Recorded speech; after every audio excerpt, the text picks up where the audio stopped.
Tater tots. Kind of make an tater tot-ish thing. She cooked some potatoes earlier.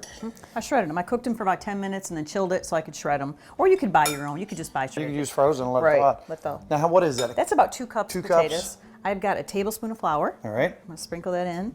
Let's see, that's almost a tablespoon. What's a tablespoon? Garlic powder. Perfect. Let's just do a little more onion powder. We still got some smoked paprika left. Okay, wonderful. That won't hurt anything.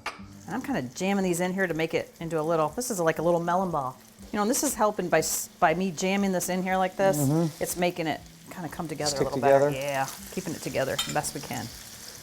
Nobody likes fried potatoes, though. No. Nobody would eat that. All right.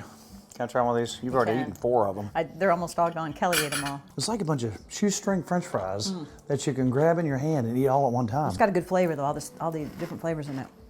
Okay.